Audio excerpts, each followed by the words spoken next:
Deus, obrigado pelo privilégio de cantarmos louvores ao Teu nome. Ser gracioso conosco nessa noite, falando profundamente ao nosso coração, desde o menor até o maior. Que o Teu Espírito não encontre barreiras, mas que Ele ultrapasse todos os obstáculos encontrados em nós e cale fundo a Tua palavra no nosso coração. Fica com todos nós, ilumina o nosso entendimento e a nossa vida. É a nossa oração agradecidos em nome de Jesus. Amém. Muito bem, queridos, quero saudar a todos com a paz do Senhor Jesus, amém? Abra sua Bíblia lá na primeira epístola de Paulo aos Coríntios, capítulo de número 2. De todo o capítulo de número 2, queria sua atenção para essa leitura, pois assim nos diz então a palavra do nosso Deus. Eu, irmãos, quando fui ter convosco, anunciando-vos o testemunho de Deus, não o fiz com ostentação de linguagem ou de sabedoria, porque decidi nada saber entre vós, senão a Jesus Cristo e este crucificado. E foi em fraqueza, temor e grande tremor que eu estive entre vós. A minha palavra e a minha pregação não consistiram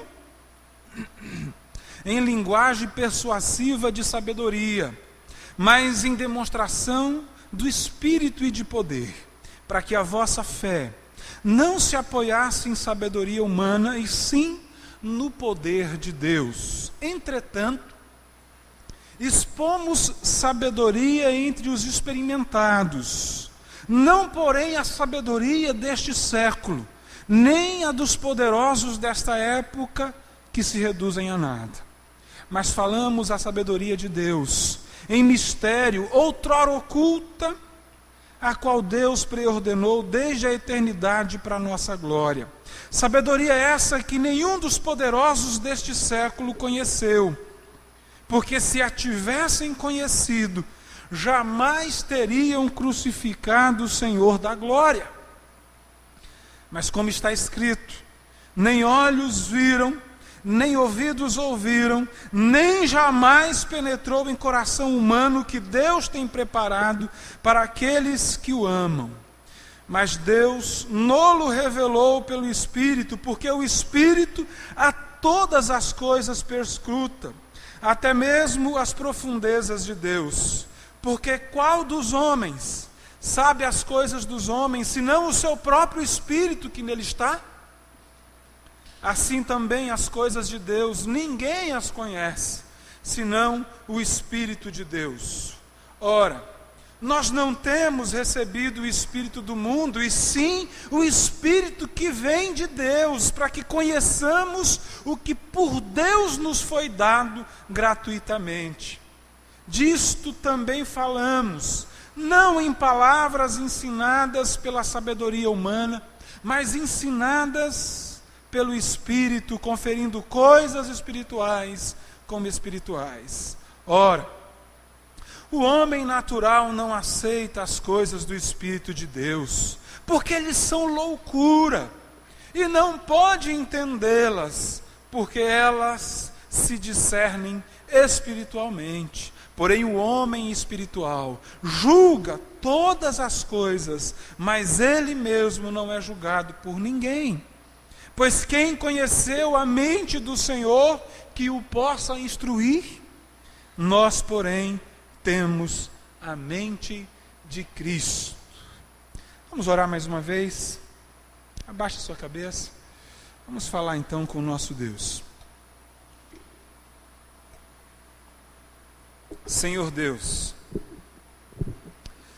nesse momento, Pai, mais uma vez nos aproximamos do Senhor, com o desejo de ouvirmos a Tua voz, com o desejo, ó Pai, de sermos abençoados por Ti.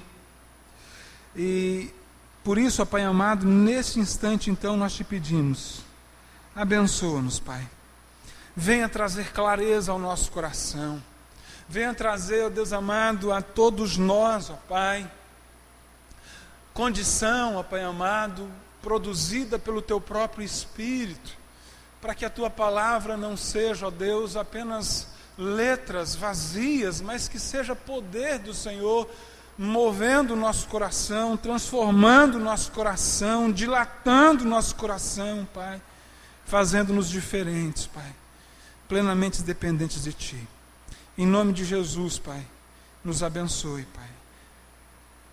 Amém, Senhor. Há muitos homens importantes na história do mundo. A gente já falou de algumas vezes aqui, mas hoje eu quero citar um homem chamado Abraham Kuyper. Esse homem, ele é conhecido na história mundial e, sobretudo, talvez de uma maneira muito particular, dos holandeses. Abraham Kuyper foi um jornalista, um filósofo, um mestre, um teólogo, um estadista, ao ponto de chegar a ser primeiro-ministro da Holanda, influenciando aquele país de maneira grandiosa na área da educação, da ação social, enfim, de uma maneira que podemos pensar num homem melhor a partir daquilo que havia antes produzido no coração dele por obra de Deus, e depois então podendo ser estendido àquelas pessoas que tiveram contato com ele e também o seu país. Kuyper, ele foi titulado doutor em teologia, um homem profundamente conhecedor das várias ciências, um filósofo de mão cheia, um homem conhecedor de várias áreas da academia, professor de várias áreas, sobretudo na área filosófica e teológica. Foi ordenado pastor, assim como seu pai, da igreja holandesa. E o interessante, amados, não é o conhecimento filosófico de Abraham Kuyper que deu a ele um coração agradecido, um coração que pudesse então dizer de si mesmo: eu sou um grande homem. Não foram os títulos, não foi a sua posição política de primeiro-ministro, mas aquilo que engrandecia o coração dele, ou pelo menos ele entendia o seu coração engrandecido, o seu coração então tendo algum valor, foi exatamente a sabedoria que o Espírito Santo lhe deu, de poder reconhecer a grandeza e a sublimidade de Jesus Cristo, da sua obra e da sua cruz. Um homem sábio, a tal ponto de se dizer que é impossível contar a história da Holanda sem falar em Abraham Kuyper.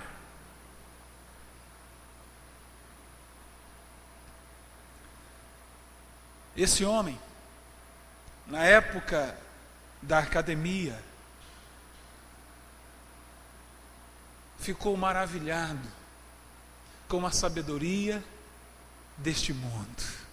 Ficou maravilhado com a sabedoria pela sabedoria, colocando o homem no pedestal e fazendo dele o vértice de todas as coisas que movem o mundo aqui e agora, e também no antes e no depois.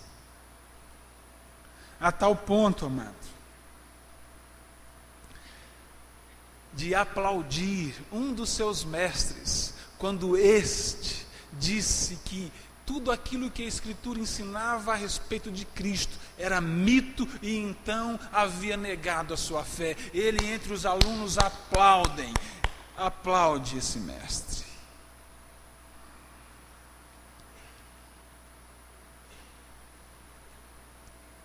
Influenciado então ali pela filosofia, absorveu as ideias antibíblicas adotadas pelos seus professores, pelos seus mestres liberais. Se achou então entre aqueles que aplaudiram de forma calorosa um dos seus professores, quando esse manifestou a sua ruptura total com a fé no Cristo crucificado, no Cristo ressurreto.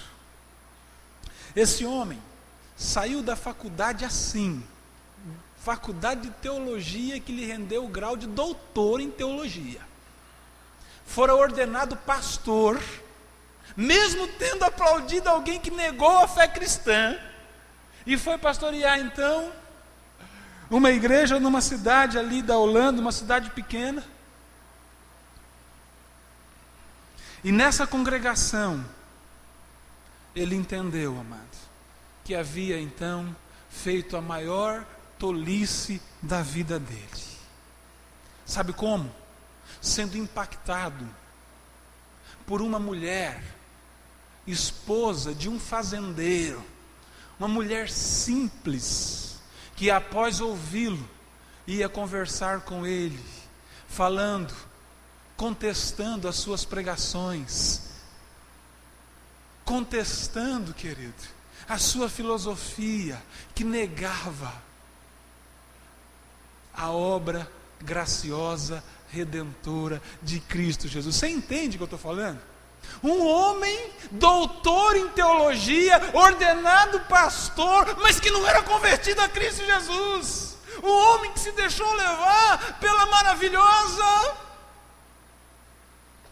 retórica, filosofia e verdades cunhadas, verdades entre aspas cunhadas, pela filosofia que negava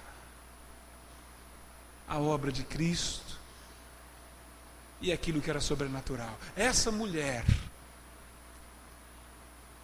conversando várias vezes com Kuyper, o levou, querido, a entender que não haveria outro motivo pelo qual ele viver, senão voltar-se para Cristo Jesus, a fim de adorá-lo e de servi-lo. E toda a congregação dele então pôde assistir a conversão do seu próprio pastor a Cristo Jesus. Uma mulher, esposa de um fazendeiro, sem título nenhum, pôde ensinar a ele a verdadeira sabedoria. Um homem sábio,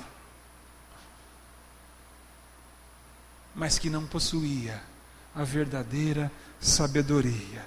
Teve que aprendê-la de uma mulher camponesa, simples, mas que possuía a verdadeira sabedoria.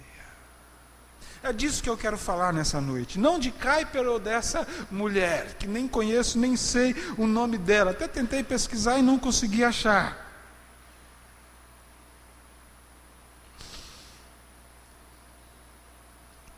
Mas eu vim falar da verdadeira sabedoria, em contraste com a sabedoria humana. Ou então poderemos dizer como Paulo disse, sabedoria humana em contraste com a sabedoria de Deus.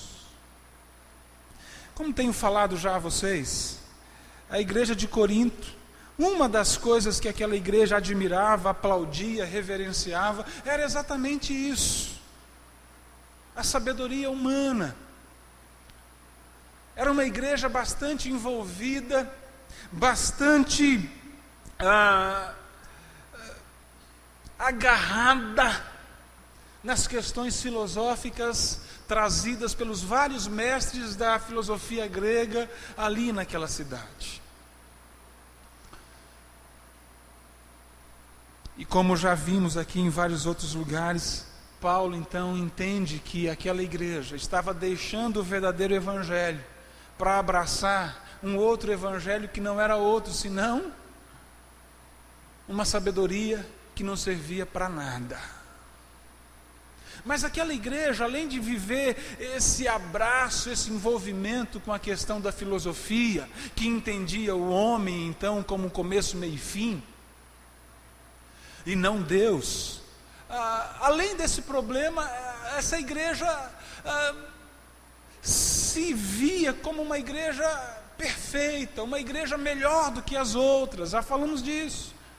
Uma igreja que possuía todos os dons e talvez se via ali exatamente por conta de alguns dons especificamente ali, talvez dom de línguas, profecia, como em nenhuma outra igreja daquele momento. Percebiam-se então como, olha, nós somos os mais entendidos, nós somos como os mais aí avançados, maduros na fé, os perfeitos espiritualmente. E Paulo então vai falando a essa igreja, tentando desmontar todos esses problemas que aquela igreja havia abraçado, que estava aos poucos afastando essa igreja de Cristo Jesus, do verdadeiro evangelho. E agora Paulo, mais uma vez, dá continuidade a essa fala, nesses versos que nós lemos, mais precisamente do verso 6 a 16, uma vez que já expomos os versos anteriores. E agora Paulo, então, aqui, ele quer exatamente mostrar isso. A sabedoria humana, ela não tinha capacidade de levar o homem ao Redentor e à salvação. A sabedoria humana não tinha capacidade de levar o homem ao Redentor e à salvação. E é isso que nós vemos aqui então agora. Aquele povo, talvez como Abraham Kuyper, ficou maravilhado da filosofia, ficou maravilhado das teses, daquilo que era apresentado de uma maneira bela, talvez bem estruturado, racionalmente concatenado, muito bem ilustrado, muito bem apresentado, com as técnicas de retórica e de comunicação. Se maravilharam disso e começaram a abandonar o cristianismo, exatamente como Kuyper fez. Cristianismo que o pai dele, o ministro da palavra de Deus, havia ensinado. E agora, como aquela mulher havia feito com Kuyper, Paulo então se vê na necessidade de fazer com a igreja de Corinto, de mostrar a eles que tudo aquilo que eles haviam então ali absorvido, a tal ponto de se maravilharem com tudo que absorveram, Paulo dizia a eles, tudo isso é errado, tudo isso de nada vai lhes servir, porque tal sabedoria não tem poder, não tem capacidade alguma de levá-los ao Redentor, de levá-los a experimentar os benefícios da obra da redenção, a vossa salvação.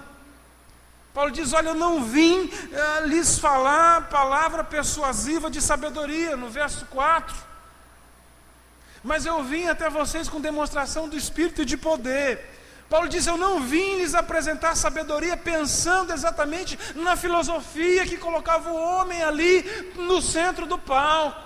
Não que ele não tivesse condições, já falamos disso. Ele conhecia as questões filosóficas gregas.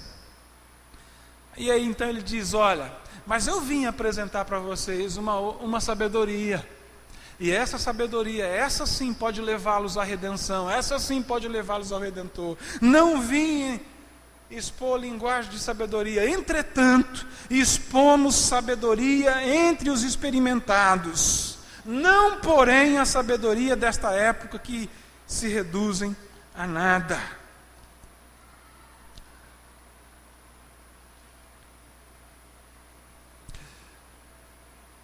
Paulo disse que ia levar sabedoria a eles. Sabedoria essa que eu e você precisamos. Sabedoria essa que Kuyper precisou. Sabedoria essa que aquela igreja precisava. E é interessante algumas coisas que ele vai citando aqui, e deixe-me gastar algum tempo com elas. Quando ele diz que ele foi expor sabedoria entre os experimentados, é preciso entender aqui o que ele quis dizer com experimentados. A palavra no original poderia ser sido traduzida como entre os perfeitos. É a mesma palavra no original.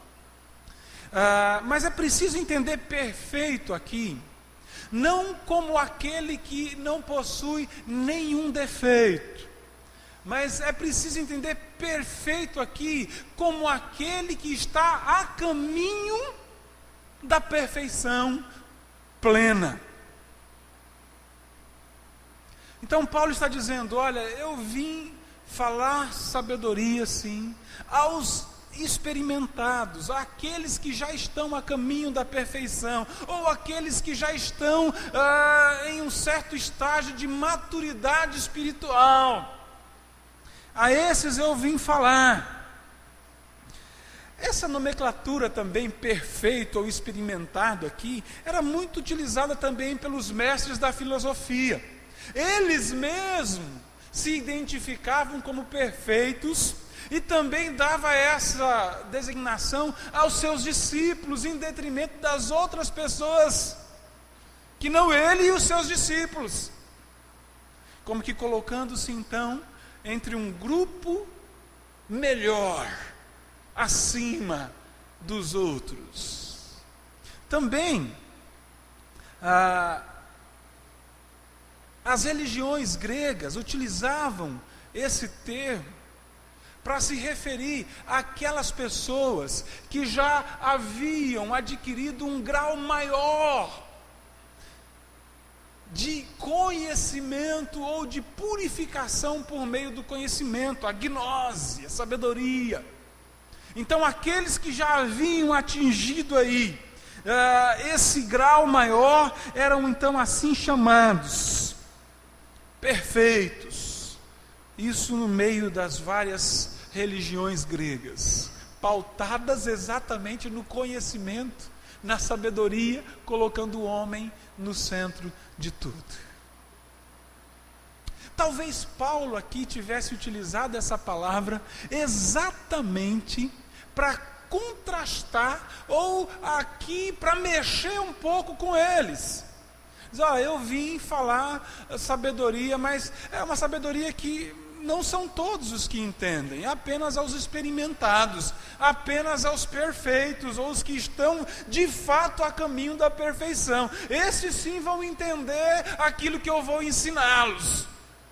Vocês, os outros, desculpa aí, mas por mais sabedoria que vocês tenham, vocês ficarão boiando, vocês ficarão sem entender na dica de nada. Talvez Paulo aqui estivesse utilizando então aqui de sarcasmo. Ok, vocês estão se dizendo os melhores. Vocês se acham então aqueles que possuem a verdade absoluta, são os donos da verdade.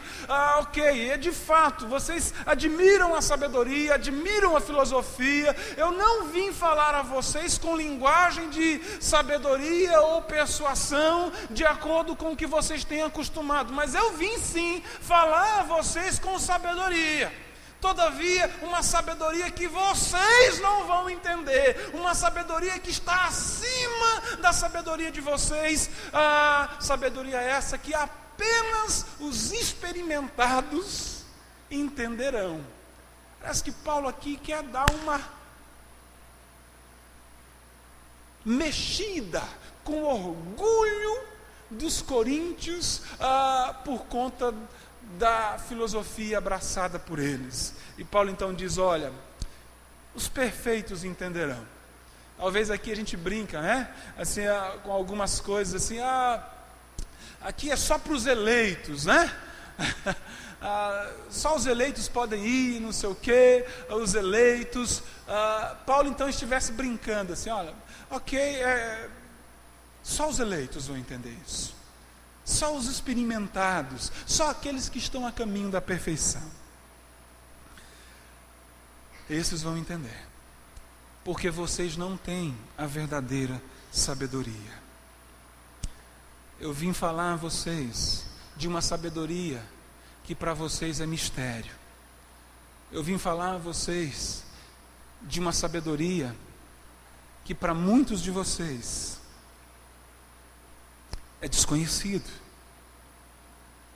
Porque vocês têm sim sabedoria, mas vocês têm uma sabedoria humana.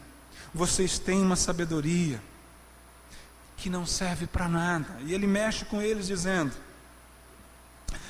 a sabedoria que vocês têm é diferente da minha, a que eu vou apresentar a vocês, que é de Deus. A sabedoria que vocês têm não serviu para vocês reconhecerem o Redentor.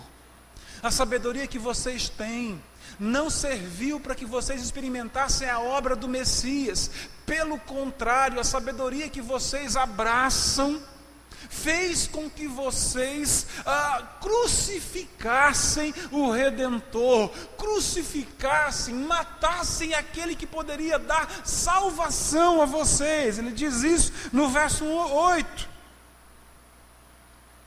Sabedoria essa que nenhum dos poderosos desses séculos conheceu, porque se tivessem conhecido a sabedoria que eu vim ensinar, se vocês tivessem, além da sabedoria humana, essa sabedoria, vocês não teriam crucificado o Senhor da glória.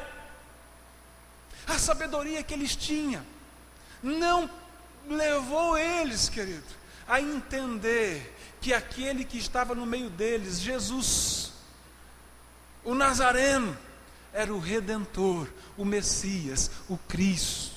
E não só não os fez entender que ele era isso, como fez com que eles levassem Jesus para a cruz do Calvário, a fim de então dar a ele o corretivo que ele merecia, a punição que ele merecia, segundo a ótica da sabedoria humana mundana. Vocês têm uma sabedoria que é deste século. Vocês têm uma sabedoria que se reduzem a nada. Uma vez quando Paulo disse que a sabedoria deles era uma sabedoria deste século, ele estivesse se referindo exatamente a isso. A filosofia e a sabedoria que os judeus e gregos possuíam, que também fez com que eles desconhecessem a Cristo Jesus, o Senhor dos Senhores. Então Paulo diz, essa sabedoria não pode levá-los a entender as questões espirituais, a verdadeira sabedoria.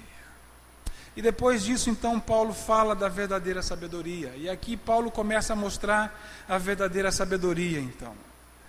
Quando Paulo disse que a sabedoria deles era uma sabedoria que se reduzia a nada, Paulo estava exatamente falando disso, da redenção.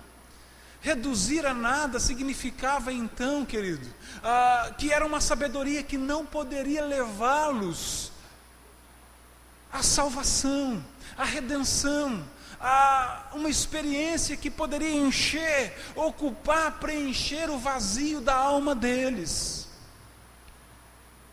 A sabedoria que eles nutriam estava sendo reduzida a nada, ou seja, a sabedoria que eles possuíam estava levando a eles para uma destruição final, quando Cristo Jesus voltasse, e também a uma destruição a tal ponto deles serem confundidos e assim não reconhecerem a Cristo e o crucificarem. Mas vocês querem uma verdadeira sabedoria? A sabedoria que eu vim ministrar, falar, expor aos experimentados? Então vejam que sabedoria é essa. E ele começa a falar dessa sabedoria do verso 10 em diante. Deus revelou a nós essa sabedoria. A sabedoria dele, revelada a nós pelo seu Espírito, é a sabedoria, querido, que nos faz perscrutar, entender as profundezas de Deus. A sabedoria que o homem tem, a sabedoria humana, simplesmente, não o fará entender as coisas de Deus, porque as coisas de Deus são coisas espirituais. E as coisas espirituais não se podem entender apenas com a sabedoria humana, mas as coisas espirituais só podem ser entendidas com a sabedoria espiritual, com aquilo que o próprio Espírito Santo de Deus revela ao nosso coração. Nós não temos recebido o Espírito do mundo, e sim o Espírito que vem de Deus, para que conheçamos o que por Deus nos foi dado gratuitamente.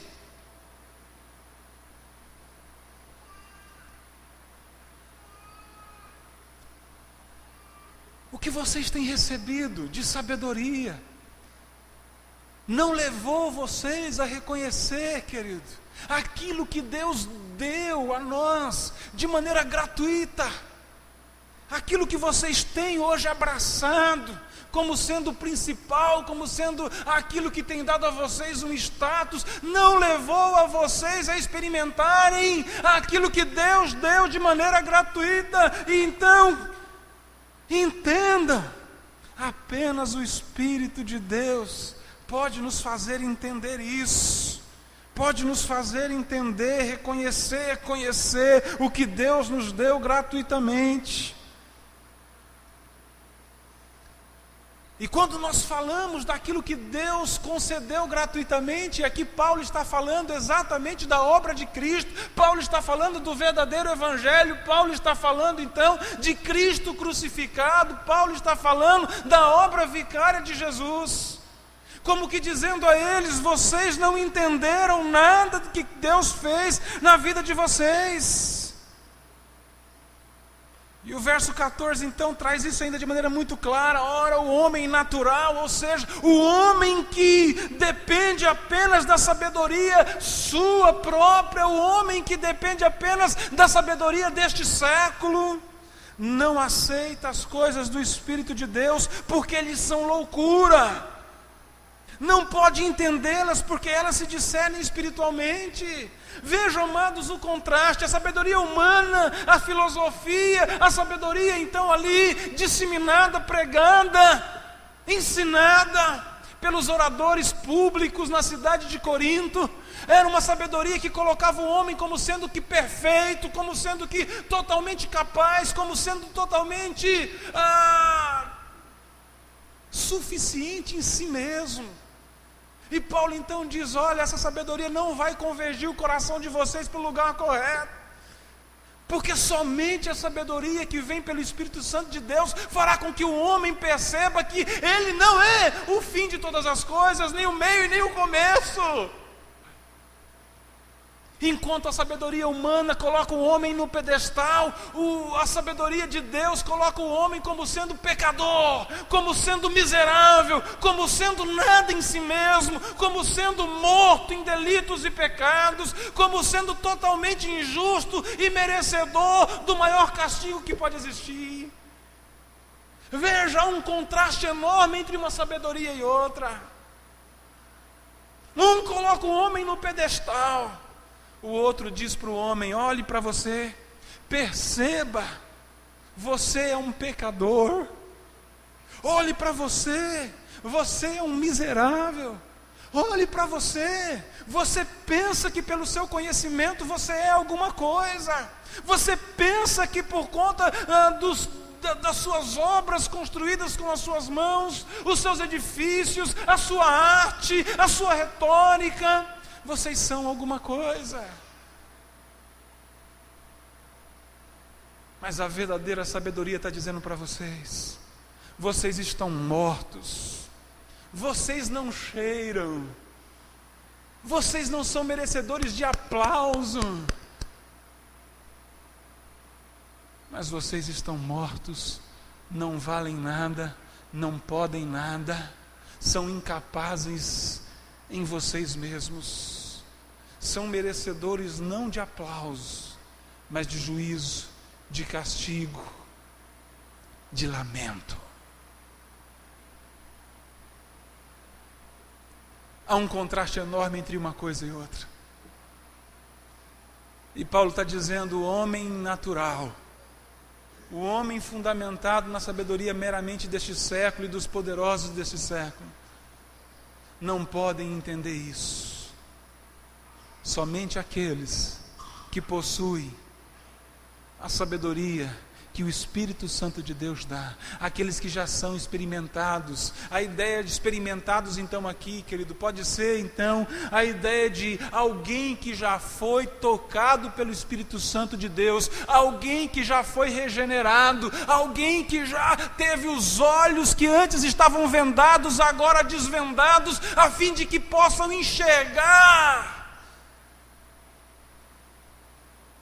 a verdadeira sabedoria, ouvidos que antes eram surdos, mas que agora podem de fato discernir, entender a verdadeira sabedoria.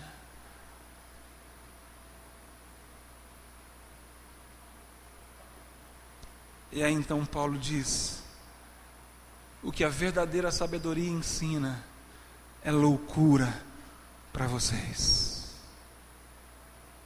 Porque dizer que o homem não valia nada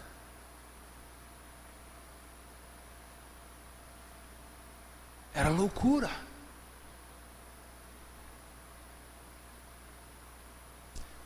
Dizer, ai de mim, estou perdido porque sou pecador, habito no meio de um povo de impuros lábios, ai, vou ser fulminado porque eu não valho nada, porque eu sou pecador, injusto, era loucura. Dizer, ó miserável homem que sou, quem me livrará do corpo desta morte? Era loucura. Dizer, Senhor Jesus, eu não sou nada, Senhor Jesus, eu mereço o castigo divino, mas Senhor, eu entrego a minha vida a Ti, para que o Senhor possa então me redimir, para que o Senhor possa me transformar e fazer de mim um homem que não vale nada, um homem então agora que vai experimentar o amor de Deus pela sua graça, porque eu não mereço nada. Era loucura.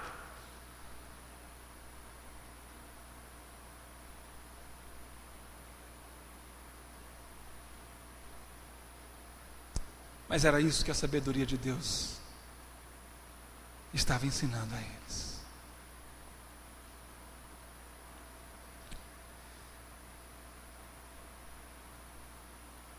Para conhecer, querido, o que Deus nos deu gratuitamente, somente se o Espírito Santo de Deus nos fazer sair de uma situação de imperfeito ou não experiente para experimentado, pessoas que estão a caminho da perfeição.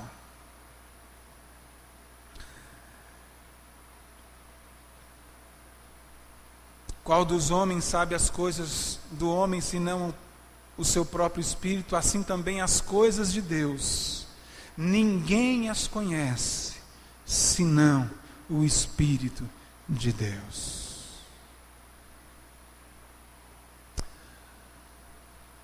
Eu não sei em que você tem fiado a sua vida.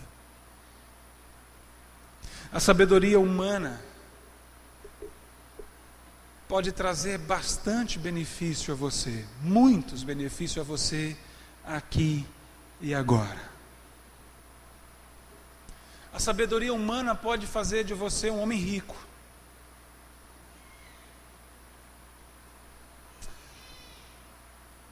A sabedoria humana pode fazer de você um homem poderoso. Talvez Kuyper tenha chegado onde chegou, humanamente falando,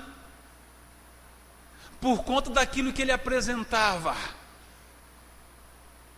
por conta do seu conhecimento da sabedoria humana e da maneira como ele conseguia articular as ideias, pelo menos no que diz respeito ao início da sua retomada, da sua ascendência, como professor, como jornalista, como mestre, como filósofo, e até mesmo como estadista em algum dos pontos da sua vida pública política. Assim como muitas pessoas hoje no mundo são renomadas, possuem poder, por conta da sua sabedoria humana.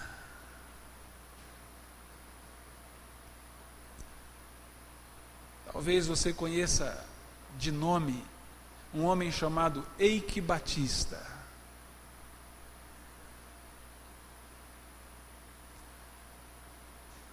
Um homem, com toda certeza todos nós diríamos, cheio de sabedoria.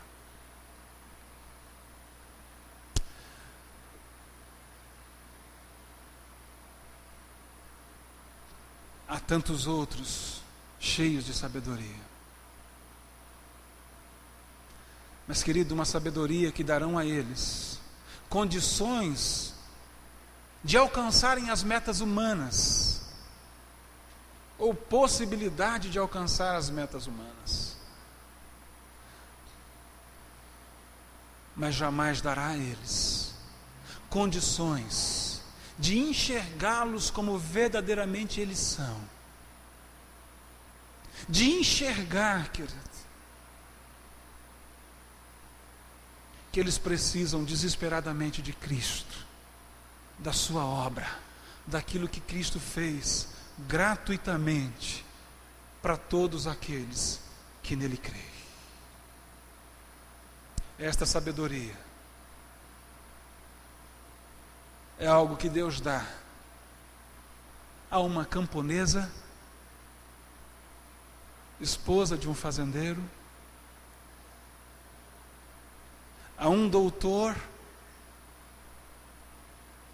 a mim, a você, a todos quantos o Espírito Santo de Deus tocar.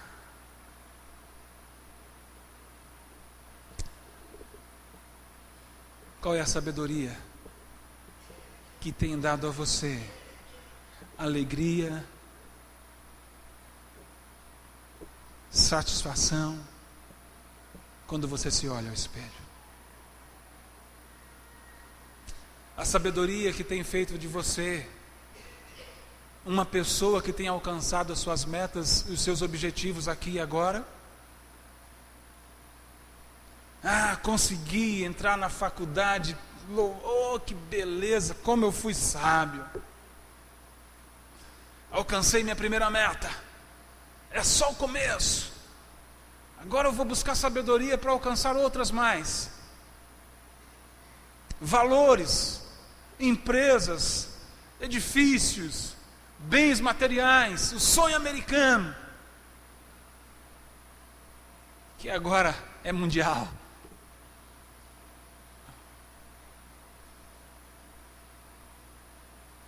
Ou a sabedoria, querido,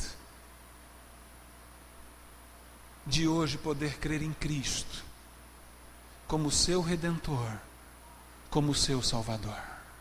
Paulo estava querendo colocar isso na cabeça dos irmãos de Coríntios. Se tem alguma coisa em que vocês têm que se alegrar, não é por conta, queridos, da sabedoria efervescente no meio de vocês, sabedoria dos poderosos, sabedoria deste século, como diz o verso 6. Mas se tem algo que vocês devem se maravilhar e agradecer a Deus, querido, isso é nada mais, nada menos do que a sabedoria que veio de graça, pela ação do Espírito Santo dele os fazendo reconhecer Cristo Jesus como seu Senhor e Salvador. Dependam dele. Dependam dele. Busquem mais e mais essa sabedoria. É por isso que Paulo escreve aos Efésios e diz: enchei-vos do Espírito. Enchei-vos do Espírito. Porque era o Espírito Santo de Deus que iria conduzi-los a sempre entenderem que, por mais bela e intrigante e apaixonante que seja a sabedoria deste mundo, ela é incapaz de levar o homem à redenção e a uma vida que o faz verdadeiramente desfrutar do amor de Deus, que será não apenas agora, mas para todo sempre. Como está a sua vida?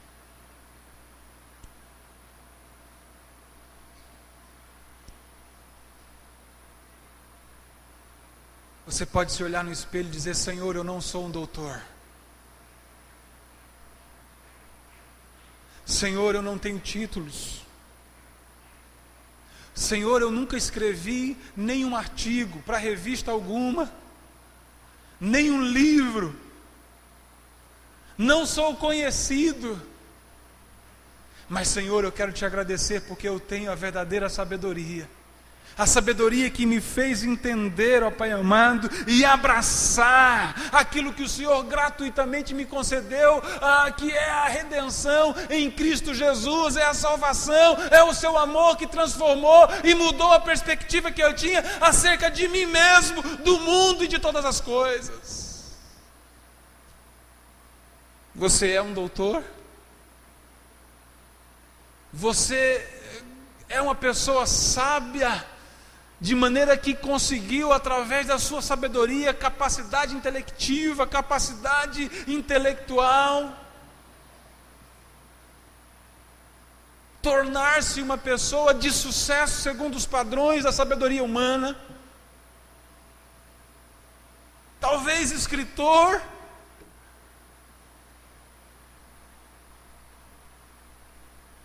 um professor de renome numa faculdade,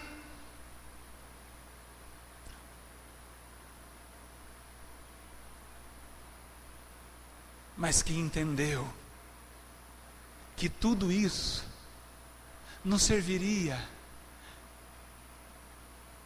para você, amado, ter alcançado aquilo que é mais importante na sua vida.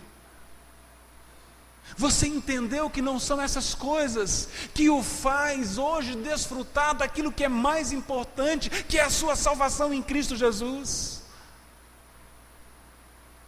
Ou seja, você entendeu que toda a sua sabedoria para as coisas do aqui e agora,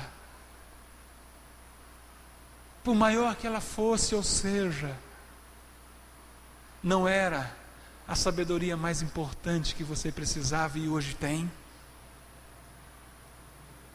Então eu quero te convidar a louvar a Deus comigo e agradecê-lo, porque então você tem a graça de se contar entre aqueles que são experimentados e que entende a sabedoria de Deus.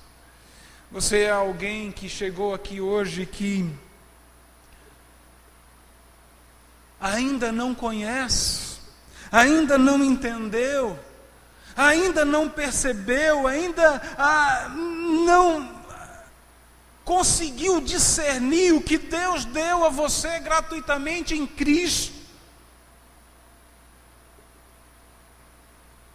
Mas você é alguém que, a partir disso que você ouviu, você tem o coração desejoso de aprender essas coisas e de então abraçar a Cristo, aquilo que Deus deu gratuitamente através da obra dele. É isso que o seu coração agora quer. Quero dizer a você então, meu amado,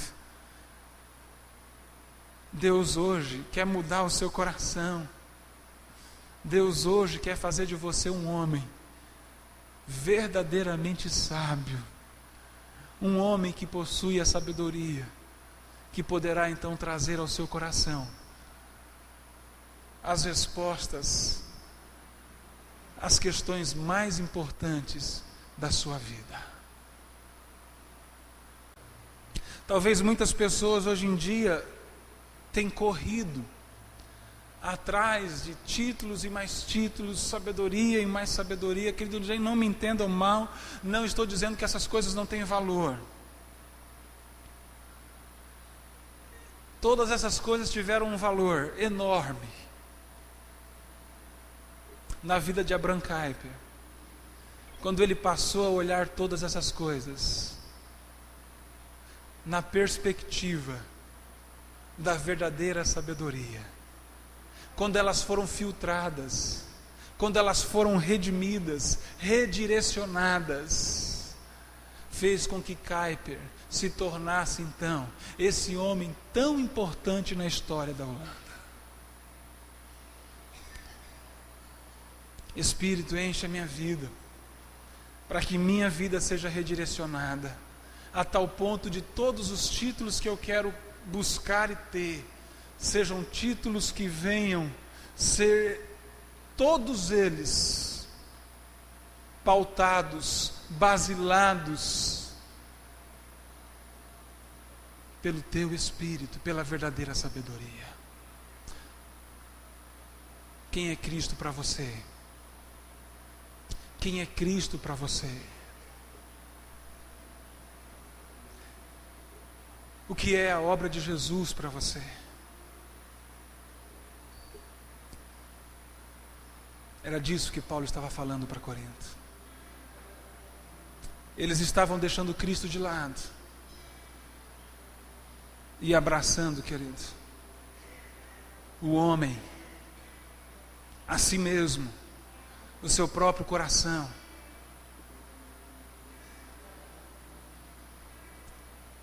Colocando-se no centro, no trono da sua existência. Mas Paulo está dizendo a Corinto: Jesus Cristo precisa ocupar o centro, o trono da vida de vocês. Mas isso só o Espírito Santo vai fazer vocês entenderem. Hoje o Espírito Santo está também aqui,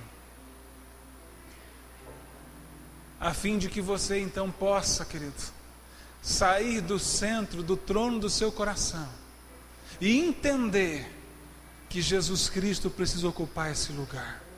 E entender, querido, que somente essa sabedoria poderá levar você a ter vida eterna com Deus, desfrutando do verdadeiro conhecimento. Vamos ficar de pé. Espírito, enche a minha vida. Peça isso para Jesus. Peça isso para o Espírito Santo. Vem, Espírito Santo de Deus, me moldar. Vem, Espírito Santo de Deus, fazer com que eu não venha ser afastado da verdadeira sabedoria. Vem, Espírito Santo de Deus. É assim que Kuyper orou. Vem, Espírito Santo de Deus, e me ajuda, está fazendo sentido. Vem, Espírito Santo de Deus, e me faz romper com o liberalismo. Vem, Espírito Santo de Deus, me faz de fato entender todas essas coisas que essa mulher simples, mas cheia de sabedoria está me dizendo. Vem, Espírito Santo de Deus, e me faz ficar com vergonha do que eu fiz na academia. Vem, Espírito Santo de Deus, e me faz entender que não há nada mais precioso. Não há sabedoria mais exaltada, mais alta, mais sublime do que entender que Jesus Cristo é real, que a sua obra é verdadeira, que a sua cruz é o único meio de eu poder alcançar de volta a comunhão com Deus. Vem, Espírito Santo de Deus, e molda o meu coração, transforma a minha vida, me faz melhor, me faz melhor. Vem, Espírito Santo de Deus.